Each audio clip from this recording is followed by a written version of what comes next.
there, Mama. I'm Courtney Cecil, proud mom of two boys and an organizational culture and behavior change executive. And I'm a believer in building a movement to help the burned out, overwhelmed working moms reclaim their control and free time so that they can confidently remain in the workforce without losing their sanity or themselves. Now, let's get started. Hey, y'all, I'm your host, Courtney Cecil, and welcome back to another episode of the Life Management System. So, I know it's not often that I host men because I really like to showcase and support as many working moms as possible. So, when I invite guests, that tends to be who. But I'll tell you what, guys, when I find a champion of working moms that isn't one themselves, you better believe I'm insanely grateful for their support and want to find a way to work with them. So, inside this episode, I'm thrilled to host Brian Page. So, Brian is not just a champion of us, he's also very apropos to the conversation, founded a company called Modern Husbands, where he helps and encourages and empowers both men and couples, he works with both, to work as a unit, both at home and in financial management. So, Brian is a dad of three, and he has lived some of that push and pull of having competing careers. He's walked this path before. So, and I think that that adds a level of authenticity to him, but he also has quite a bit of authority. So to credentialize Brian, he comes from a background in teaching and lobbying and financial consulting, and as an accredited financial counselor, helps couples develop financial management plans. But this is why I wanted to have him on. It's his credentials as a fair play home labor specialist that I am so excited to unpack with him. And I think that's the kind of juicy conversation y'all are going to love as well, and something that you are craving to hear. So, Brian, welcome to the Life Management System. Happy to be here. Thanks for having me. Yeah. Okay. So let's dig in and let's start with the big picture. When you zoom out, what inspired you to create Modern Husbands, particularly considering you came from, a very eclectic background?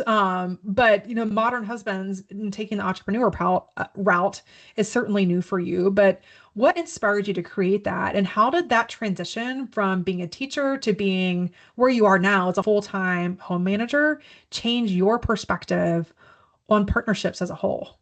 Yeah, as you said, my wife and I have three kids, and she has a big job, and we left Ohio in support of her job, and I left my career for a career that's adjacent to that one, and it also grew into a big job, and we just found ourselves far more time scarce than financially scarce, and we dealt with the kinds of challenges I think that a lot of couples with three children face. All of our kids are different, and it was during the pandemic, and ultimately, something had to give, and so we made this strategic decision to allow me to position us so where I provided the domestic support that was necessary at home.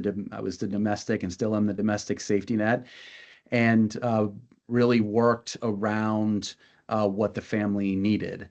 And it started with me Googling how to be a great husband.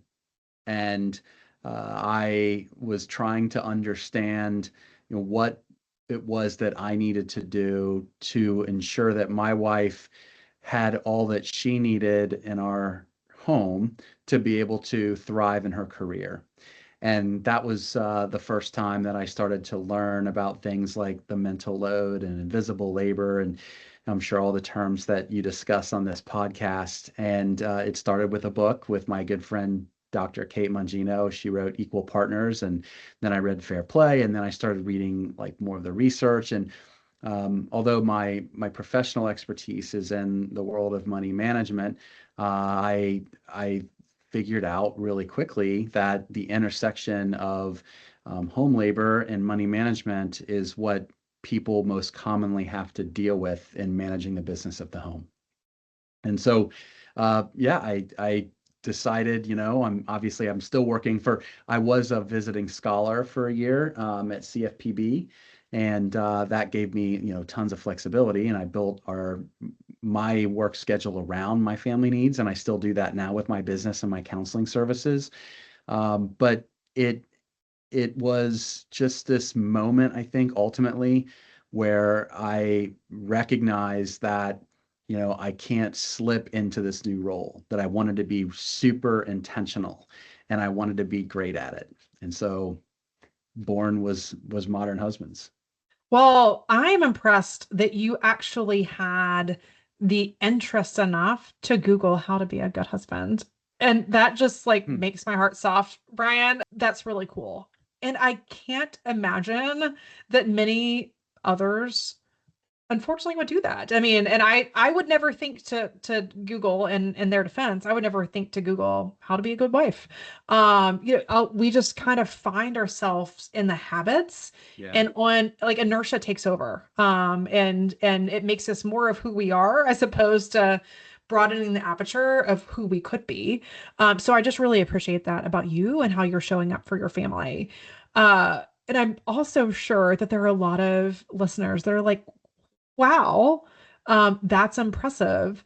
And I wish that my husband would feel as compelled to figure out how he can step up to the table from particularly from a domestic perspective. I think so. I wrote down the terminology you use domestic safety net. And I was like, ooh, I like Hmm. that too. So, Yeah. what advice would you have for any of the moms that are listening who want to bring their partners to the table, but are afraid that it would just bring up a fight if they even indulge in the conversation? So to answer that question, let's start with the end in mind. I think that it's essential that in today's world that we redefine what it means to be a provider. 50 years ago, if you were to ask a man or a woman, anyone, what does it mean to be a provider? They would instantly turn toward, the financial obligations that men felt like that they had, to be the breadwinner.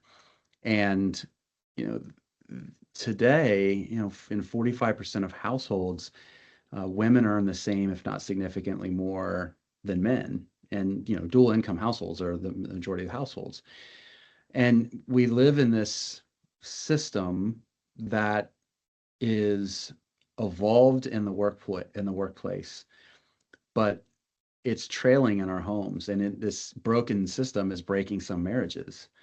And we have to recognize that there's what remains from our old world are traditional norms and expectations that put implicit and explicit pressure on men, to be the financial provider. But when you kind of take a step back and look at it like really, kind of like rationally, that doesn't make sense in many marriages anymore because women are also earning a great income. And so here's where I'm going with that. I think like you have to realize that the way that a lot of men show their love is by working longer hours outside of the home. And even when they're in the home, oftentimes they're kind of like absent-minded from the labor that's necessary to run the home. And that's really clear when you look at Dr. Claudia Golden's research on the gender pay gap. She won the Nobel Prize in 2023 in economics, really highlighting that if you take away this one thing, that the gender pay gap is pretty much gone. But this one thing is the motherhood penalty. And what ends up happening is that when a child is born, um, men oftentimes work longer hours away from the home. And there is a void to be filled now in the home for caregiving and just domestic labor responsibilities. And because of that void being there, women fill it. And it's not necessarily by design. And if that's by design, that's fine. There's nothing wrong with that. But it's slippage. And what happens over time is that because she's working less hours, she has less mind space to devote toward her work, she has less emotional energy to devote toward her work. She's not going to be promoted as rapidly as someone who has all the support they need at home, to be able to focus more at work. And that isn't, I wouldn't say that that's something that I wouldn't say that's, um, the motivation for doing that isn't always bad. It's usually like guys just feeling like this is what I'm supposed to do. Mm. And that's why that defining what it means to be a provider is outside of the boundaries of money is so important. And when you're having this conversation with your husband, it's important to walk him down the path of helping him understand that there are things that are done inside the home and through caregiving that are equally important, if not more important. Like in our relationship right now, I obviously I'm the domestic safety net in our home. I'm the one that manages the home. I still work, but because my wife has a big job and she's ambitious, and because of where we are in our lives, it makes sense for me to fill that void at home so she can accomplish her goals. And I can do that because we've had that conversation. I can do that because she thanks me all of the time for a lot of the things that unfortunately are that women do that are thankless. But because we have redefined what it means to be a provider, because I feel appreciated, and I know like some of the pushback is like, hey, you're adults, you shouldn't have to be told thank you or whatever. And I'm going to push back on that and say that's nonsense. We're human beings. We love each other. We want to feel supported. We want to feel loved. We want to feel appreciated. We're not spreadsheets. We're not robots. And so because my wife does that, it puts wind in my sails all of the time. So that's what I would recommend for women is, kind of redefine what it means to be a provider, particularly if she's the breadwinner or has a higher earning capacity, and then restructure your lives internally and know that there are deep-seated challenges with men letting go of that financial responsibility. I had on my podcast Melissa Hoganboom. She's with the BBC, and she wrote Breadwinners, and it was jam-packed with data. And some highlights to consider is that whether you're a man or woman, if you're the primary breadwinner and you're earning 100% of the income in the house and the other person doesn't work, you're going to feel a lot of stress and anxiety because if you lose your job, your family's in trouble. If you earn zero, then you're going to feel some stress and anxiety. But you would think rationally, hey, if it's 50-50, that is the sweet spot where people feel the least amount of stress and anxiety around money. But that's not the case. The case is that when men are earning 60%, they feel best. But when it strays from that, if it's 50-50, they feel stress and anxiety because they feel like they're not doing their job. The Yeah. men are 16 times more likely to suffer from deep depression after a job loss. When you look at the Pew data, men said that when asked to define a good partner, a man should be a capable financial provider. 72% of men agreed with that, but 71% of women did too, right? So, but when you ask the same question in reverse, only 25% said that that's a trait that's important for women. So there still is a very real challenge that men have to go through to feel like that they can let go in order to do so much more at home that they're not going to be advancing as rapidly in their career as they would like because they feel like that they're letting their wives down.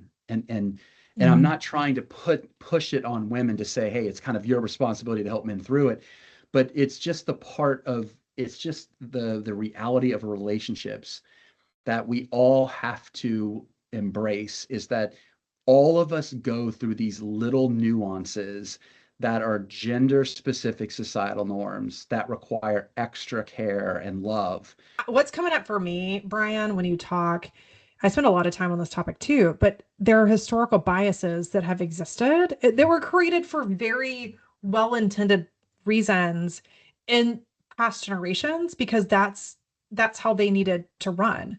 But what happened in those past generations, as an example, where the man was a quote unquote financial provider, and that's the bias that he's pulled is that need to do that.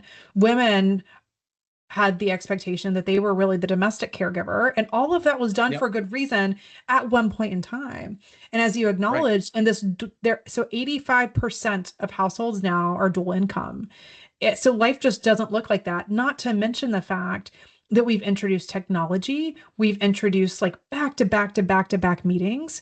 Are like the world just looks so different than it did at one point in time. Yeah. But yet we still, as a society, have not shaken bias, that baggage that exists from the way things used to be done. And Right. they're just so entrenched in and they are subliminal biases, even if we don't think we do. I mean, you just acknowledge that 71% of women think that men should be the financial providers, even if that's not reality. And they, even if out of their own mouths, they would say that's not true. Um, I also think I just got off, I literally just got off a call with a prospective client, and we were talking about her work from home job. So I always ask the question, what is it that we haven't talked about that you believe is important to the conversation? She was like, you know what? We didn't talk about this yet, but I think you should know that I work from home. And I think that's a big part of why my circumstances are what they are now, because it is perceived that I had more flexibility, and because all of the home responsibilities in front of my face, then I'm inherently the one that needs to absorb it. And she's the breadwinner for the family. She doubles his income, and they did that by design, but Mhm. still, there's just a lot. It's just evidence that there's a lot for us to overcome to reach parity. We're never going to be equal. Men and women are different. Nothing in a marriage is ever going to be 50-50. That's impractical. Just like nothing in any other friendship will ever be 50-50. It's impractical. There will always be some give. But what I love is just we're making this conversation relevant and accessible to people to even be able to start slowly moving that needle. So, one of the ways that, Brian, you do that is through fair play. Mhm. And I'm going to ask kind of a two for question. I think a lot of people understand the fair play method now, but like part one of the question is very briefly describe what fair play is, just for those that don't. And then part two of the question is for those that actually facilitate this method and even like a modification of this method. What are some of the more surprising cards that men avoid, and what does that say about our ability to engage them? And does that, are there things or ways that we as women should approach the conversation in order to help pivot their thinking from a place of like quote unquote helping to a place of ownership? To answer your question about defining fair play, I think we need to start by acknowledging that our home is a business and there's a Mm, lot that needs to be done to run that business. And and in households where both folks work, it takes teamwork. And you have to recognize that in any business that needs to be run well with multiple people having responsibilities, you need systems, and fair play is that system. The idea behind fair play is essentially that the tasks that we have to operate our home uh, need to be fulfilled from start to finish by one person. Otherwise, you have typically it's a woman, not always, but oftentimes a woman feels like they are responsible for the home and they become the task manager, the calendar keeper, meaning that they now shoulder most of the mental load. And then in some cases, also the emotional labor, which are two different things that are invisible but are stressful. And if you're a taskmaster kind of dishing out these things, it's A, it's inefficient.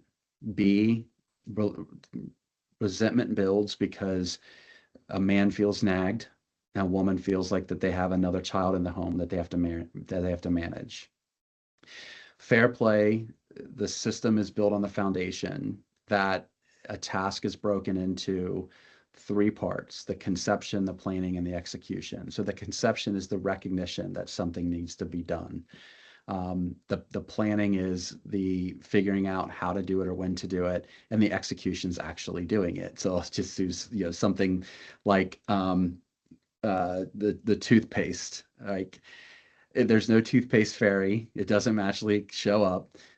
Somebody has to recognize when you need new toothpaste And you don't want a partner that's like, hey, we're out of toothpaste. No, yeah, it's like, okay, I'm the person that's responsible for the toothpaste. I'm going to see when we're running low. Maybe it's a pattern where I know we run low every 3 months. Okay, so that's the conception, just recognizing it. The planning part is figuring out what makes the most sense. Do you add it to the grocery list? Or maybe if it's a pattern you recognize it goes out every 3 months, do you set up an automatic purchase on Amazon every 3 months? It's just sent. And that's the execution part, is getting it done, doing it. And ultimately, you have to make sure that when you do all three of those things, that it meets what's called a minimum standard of care. Mhm. That means that if I'm buying toothpaste, that toothpaste cannot be the generic 89-cent toothpaste that I bought on Timo and arrives in 2 months from China. That it's the kind of toothpaste that we both agree is what our dentist recommends, and it's okay for both of us. And that's a little toothpaste example, but there's like thousands of toothpaste-like items around the house. And unless you kind of have a plan of action that originates from clear roles and responsibilities based on the tasks needed for the home to operate, one person or the other shoulders a bunch of it. And I want to add, one thing that is important to me, what drives me when I help folks or individuals, is just to aspire for equal leisure time. I find it a Mhm. lot easier to do that because there's like ebbs and flows to workloads. There's ebbs and flows to how much time we spend inside and outside the home. And you brought up the fact that somebody is working remotely, and unfortunately, people think that means that they now have to shoulder more work at home, which is really bad for many reasons. But if you were to step back and say, okay, what's equal leisure time look like? Whether you're working from home or you're working in the office, you're figuring out how to structure a system at home that is a counterbalance to the work being outside of the home. And it also addresses, again, this is statistically speaking, it's not all men, it's not all women, but statistically speaking, women have less leisure time than men. And that creates resentment. It's obviously unfair. Moreover, how you define leisure time is important. Women oftentimes, because they shoulder more the mental load, might be on a walk, but they're going through their invisible checklist of what needs to happen for the rest of the day for the home to run. That's not leisure time. You're just moving while you're doing work inside the home. It's just nobody can see it. Leisure time is where you're actively engaged in that moment. It's playing pickleball, it's going to get your nails done with your friends. It's whatever it is, you're physically and mentally in that moment enjoying your time. That has to be equal. To that point, I remember going through pre-Cana with my husband when we were getting married. Oh, what? And pre-Cana, so the Catholic, he was raised Oh, Catholic, so we gotcha. went through the Okay. Yeah. Catholic, I don't know, marriage prep program essentially. And that was the one thing, even at like little young me, this was back in 2010. I mean, that was 15 years ago. I was telling him, I was like, I already know the quickest way to our marriage failing is if things are so imbalanced, or if our leisure time is that materially imbalanced. I just know that about myself. I will end up getting chippy. So it is something that even before fair play was a part of the, a regular everyday topic, I was so keen on, because it does tend to be something that cripples many women. And I know that therefore also ends up crippling their ability to feel like they can stay in the workforce, because they feel like, I can't give up on my home. I can't give up on my kids. What can I give up on? My career. And that's part of what I'm trying to solve for, is getting women to a place where they don't feel like they have to choose between the two if that's what they choose to do. Can I add Yeah. something to that there? Yeah. Because we talked about how we need to redefine what it means to be a provider, and that Mhm. it's something that men need to have a helping hand and supportive hand from their wife to know that they are appreciated for doing other things outside of being a breadwinner. Mhm. Now, I want to look at the other side of that, the fact that women are judged unfairly, more so at least than men, when it comes to like caregiving or when it comes to, like walking in your home. When someone walks into a home, oftentimes either this is real or perceived, women feel like that they're being judged by how clean their home is. I can give you tons of examples like that, whether it's caregiving or keeping, Mhm. and men need to know that and recognize that. Even though, like for me, I'm actually the one who's by nature I'm just neater. I Mhm. actually enjoy it's satisfying for me to see things clean. Mhm. And I, in order for me to be supportive of her and her career, I need to recognize that before we have friends and family over, I need to make sure that the home is spotless. Because Mhm. if it's not, she's going to feel a lot of stress and anxiety. She's not going to enjoy herself. And those are the little things that men need to understand so women can feel like that they don't have something holding them back to be great in their careers. Yeah, I do think it's a very astute point, Brian, because women do feel a sense of obligation to uphold a brand. It's part of what I work with. Some of my clients really struggle with this because what they're inherently doing is they're living for other people when that happens. They are letting Right. somebody else and what's important to somebody else be superimposed and carried on their shoulders, which is very unfair to them. So I think that you're astute and I appreciate you calling that out. And I would extrapolate to say it that goes into the workforce too. Women tend to feel this inherent sense of weight relative to how they need to show up and the level of standards they need to carry themselves in order to compete.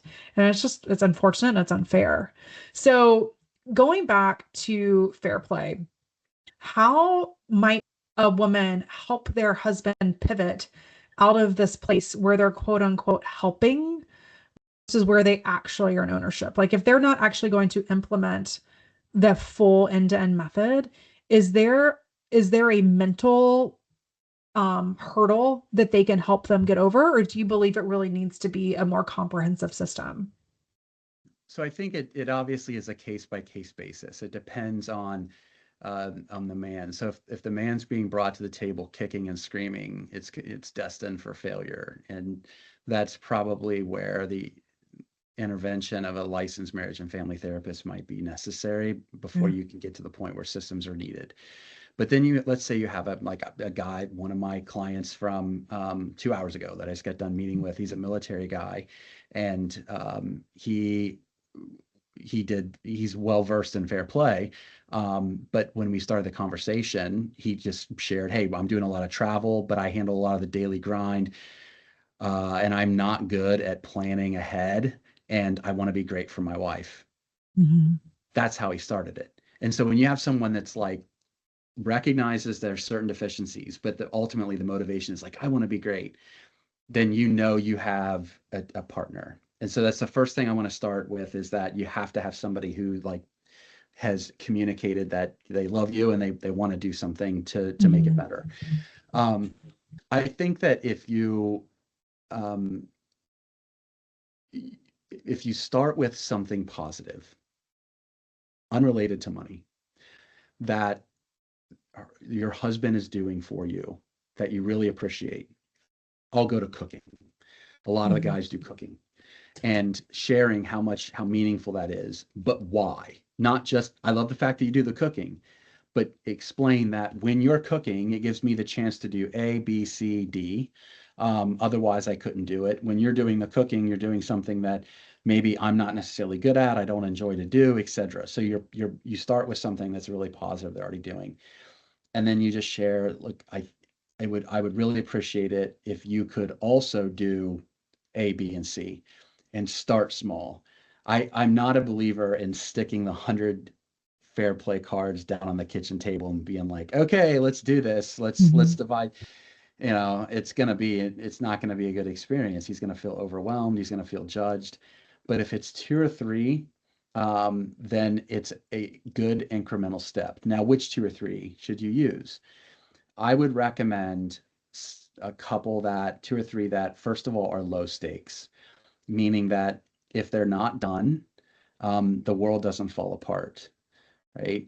Um, the second thing is I would think about what are things that you think that your husband would probably be pretty good at. That's a natural skill set or something that they're passionate about, right? You're just thinking of like path of least resistance. And then the third thing is to let go and let them figure out how to do it on their own. That was when my wife and I were going through this transition. That was a challenge that we faced. Mhm. Like anybody who would be doing anything for 20 years, inside or outside the home, they have their own ideas and strategies of how it should be done, and they're going to feel like that they need to manage you through it. Nobody likes a micromanager, right? Nobody, maybe you do. I don't know. I don't like being micromanaged. Most people don't like being micromanaged. And if you are micromanaging your husband through the process, it's not going to go well. Let him figure out how to do it on his own. Show grace. He's might mess up a few times, but show appreciation when he doesn't. So that's how I would recommend doing it. And then revisit it after a few weeks, revisit it and make sure obviously when you're doing these things, you're meeting, let's say it's 20 minutes on a Saturday on a walk when emotions are low and cognition can be high, not at the point of friction. Yeah, you said so much there that I just want to be like, yes, yes, yes, yes. Let's start with this taking small chunks. That is so important, Brian. That's how habits are formed. That's what keeps you from overwhelming the system. That's what makes things sustainable. So, plus wanting that. I love that you talked about being able to let go of your standards. I think that is very true of many women. I know I'm guilty of that too. Richard, if you are ever listening to this, you didn't hear me say that. Like I know that I have very high standards and I do try to be intentional there. But what's so funny is that at work, we are forced to learn to delegate. It is a skill as you go up in your Right. career. You inherently can only get to upper management if you learn to delegate to senior leads. You can only get to like executive level if you delegate down to your managers and so on and so forth. It is inherently built into our workforce in ways that is not at home. So learning to delegate at home is hard. And it's regardless if you're delegating by outsourcing or whether you are learning to share responsibilities with your partner. It's hard for many to learn to let go, but I just love that you acknowledged that and called that out because I immediately made a note when you started talking. I was like, "Ooh, this is a big one for women to hear." Um, I also love that you acknowledged that there are opportunities to lean into his strengths. So the language that I always use is highest and best use. My highest and best use is always going to be the planner and the organizer because I'm very good at that and I kind of enjoy it. My husband's highest and best use is always going to be something different. He's our financial manager as an example. He is in finance. It only makes sense for him to keep that. Please keep me out of the spreadsheets. I will blow my brains out. Like that is not for me. So I think that that's really important. And I talk about that a lot. And the last, which you have said multiple times, Brian, and it just makes my heart sing, is around appreciation. Because as somebody who has led culture in big organizations, that is the most foundational way to build culture is just being able to take the time to turn to the person to the right or left. And as you acknowledge, not just say thank you, say, I appreciate you because here's what you did. Here's why it mattered. Yeah. And good appreciation is such an underrated mood enhancer. It's an underrated team builder, but also it's something that people struggle to be able to do effectively. So I want to underscore what Brian said. It's not just a thanks for doing this. Thank you goes in one ear, not the other. It's you actually taking the time to pause and say, you know what? That really meant a lot to me, and here's why. And I think that if you can do that, it just, I mean, it helps your partner feel seen and heard, and certainly to your point, Brian, appreciated, and that alone is a culture builder within a family. So to wrap this up, before we get to the lightning round questions, which I ask every guest, I would love to hear from you what you believe that one thing, whether it be a conversation or a ritual or anything relative to money or chores or logistics that you believe can make the single biggest difference for a family as it relates to better sharing workload. I was talking to a friend of mine about this a couple of weeks ago he's retired now. He retired young at 55. And he can because he made a ton of Goals. money. Yeah. Yeah. And his wife is the same way. And we talked about what it's like when you both have really big jobs. And he's like, people can say that they have work-life balance. He's like, that's nonsense. Something gives. Yeah. And I've what I have found that's worked for us is that we recognize that we both enjoy work. We're both going to continue to work. But we have defined our roles as a gardener and a rose. So for years, my wife was the gardener in the relationship who nourished the home so I could be the rose and blossom in my career. And now it's my turn to do that for her. And so what does that mean? What that means is that putting the fair play cards aside, life happens, it's messy, it's unpredictable. A kid is sick. Like today, one of my kids was sick. You've got to call the doctor, you've got to call the school, you've got to rearrange things. And that is every one of those things I know because I'm the gardener, that's on me. And the kids know you do not text mom during the work hours. Like my wife has people literally from all over the country that flew in that she has to lead these teams of people for this week and she's working like 17-hour days and the last thing she needs to do is worry about one of my kids being sick. And so when you and think embrace a gardener and a rose, then you can find these like little nuances that make the things that you do for them even better. So for example, I look and see how much time it takes for me to get ready for work in the morning. And then my wife, it takes women so much longer that like, and it's not right. It's not fair, but like most, men don't wear makeup, women wear makeup, women have more of a wardrobe to consider, et cetera. So what do I Our do? hair, the Her hair for me hair, is yeah, always yeah. the I shave thing. my head. Yeah, they got to do their hair. So for me, it's like, okay, how can I create efficiencies for her? So when I do the laundry, actually I like doing the laundry, I iron her clothes. Let's say she wears dress slacks, right? I iron them before I put them away. So then when she gets ready in the morning, she doesn't have to bust out an ironing board. Everything is done and ready. It's nice and neat and orderly. So I've stripped out 10 to 15 minutes of time that she would normally have to spend getting ready for work. I've given that back to her. And there's countless ways in which you can do this. Let's say, for example, like when we're trying to figure out what to do on the weekend, I'll break it down into multiple choice questions like, hey, we could do one of these two or three things. Of these two or three, what would you prefer? And she'll tell me, like, great. And then I will do the organizing around that. Like the worst thing you can do is ask a working woman when she gets home after a really long day, who is the rose in the relationship, hey, what do you want to do tonight? Like like open-ended questions So when the you're what's for exhausted. dinner? That's like the What's most for dinner? cringe for most moms. Yeah. No, yeah, just make it really simple. They choose on the things that for me, I don't care. Like whatever you want to do of these two or three, let's do it, and then I'll plan it. So anyway, that's what I would recommend is to define a gardener and a rose in your relationship, and then really embrace those roles and show appreciation for each other for the things that you do to fulfill those roles. I love the way you've characterized that, Brian. Thank you for sharing. Okay, so let's move on to the lightning round questions to wrap us up. The first for you, what is your go-to stress busting activity? Pickleball. Oh, that's a good one. Yeah. As a former tennis player, I can have a special appreciation for that. What's the last book or podcast you loved? Oh, God, I mean, those are two questions. I like Or well, listening. it's a one or I mean, you could answer book or podcast. So Scott Galloway's podcast, Scott G, Prof G. That's the one I'm really into right now.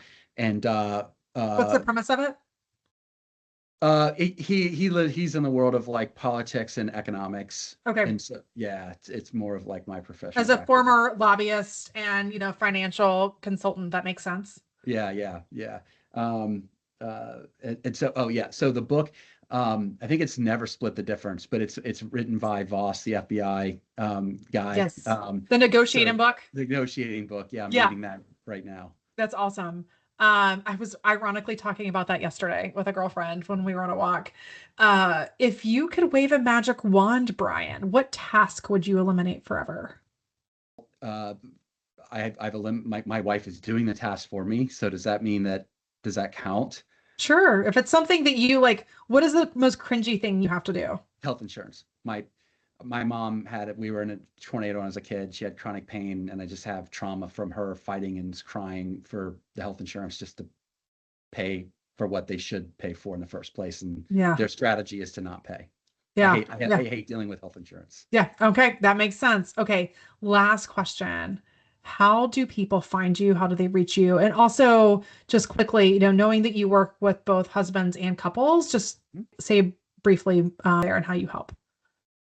Yeah, anything that is around money, daily finances. I don't handle investment planning, so just think daily finances. Whether it's individuals, could be debt recovery, it could be systems that you two need to work on together because you're financial opposites. You need to get your finances in order, or it could be home labor, or just both. The systems that are needed to run the home like a business. That's where I involve myself with both individuals and couples, and then you can find everything, my podcast and my contact information is all at modernhusbands.com. Perfect. Well, Brian, it has been an absolute pleasure having you here. For the rest of you, thanks again for tuning in. And until next time, friends, if nobody's told you lately, you're doing a great job. You've got this, Mama. Hey, friend, thanks for tuning in. Add the Life Management System podcast to your favorites so you don't miss my practical, snack sized tips to help you manage the mental load and create a life that works for you. If we're not yet connected on Instagram, come say hi at Working Moms Movement for daily inspiration. And if this is your third or 10th time listening, it's time you bless the small business. Share this episode with another working mom in the thick of it and take 30 seconds to rate and review. It helps more than you know. And if you're ready to go from surviving to thriving and make your day to day actually sustainable, email me at Courtney@workingmomsmovement.com. Mention this podcast for 25% off my coaching services. I also speak and host workshops for organizations that want to support working parents from the inside out. Reach out if you think yours is ready. This has been the Life Management System, your shortcut to less chaos and more calm.